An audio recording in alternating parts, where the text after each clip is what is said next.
kind of funny. We just saw the largest single-day decline for gold in 40 years and silver in 5 decades, and both occurring while I'm only in my 20s. After plunging by $1,200, gold prices staged a stunning comeback. This is exactly the deep squat technical pattern I highlighted 3 days ago. So for this reason, I've stayed quiet on gold and silver the past 2 days. But my inbox has been blowing up with fans asking for my take. Well, looking back, the sell-off was pure panic. With sentiment wipeout, the fast snapback is almost a given. So I don't cut my losses. Instead, I timed the bottom perfectly and called the falling knife for a massive win. I'm not going to give you a fluff today. I'm going to tear down my thesis and show you how I played it. First off, when the floor fell out at day one, I held my ground. Why? Because even though people were shaking, the panic hadn't reached the peak yet. There were still plenty of bulls clinging to hope. A ton of retails trapped around 4,900. At that point, buying it was a dangerous gamble.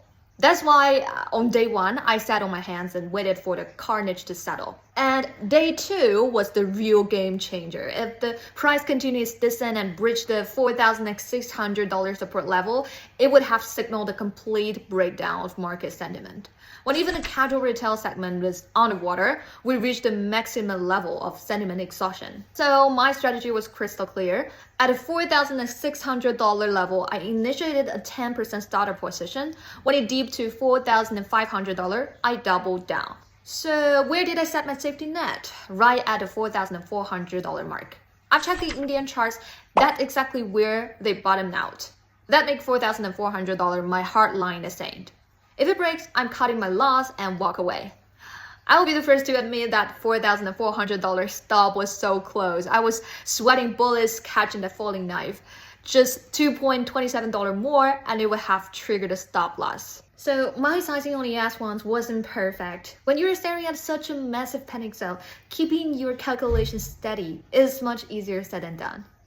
Since it was a high leverage play, I'm not holding for the long haul.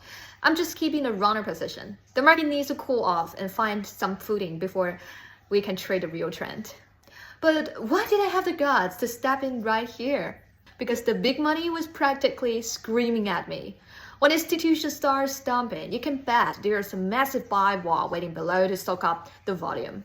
When they realize they can't push the price any lower, they will usually reverse direction. Just like yesterday, the world's largest silver ETF saw its daily holdings surge by an unprecedented 1,000 plus tons. What's the takeaway? The big money orchestrated a sell-off to induce market panic while simultaneously accumulating at lower price levels. I also checked the EBC order flow. 4,584 is the institutional cost basis zone, while $5,087 is the battleground, where bulls and bears are duking it out.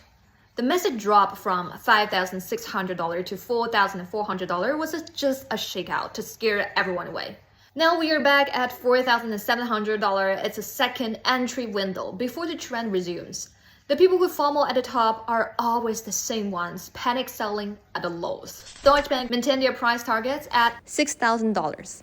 This pullback isn't the end of the road. It's the market crouching down, so it can leap even higher. The market still needs to shake off the rust and find its footing. But here's my core message. Don't chase the pump and don't fear the dump. Keep your runner position open and wait for the tide to turn. See you all at $6,000.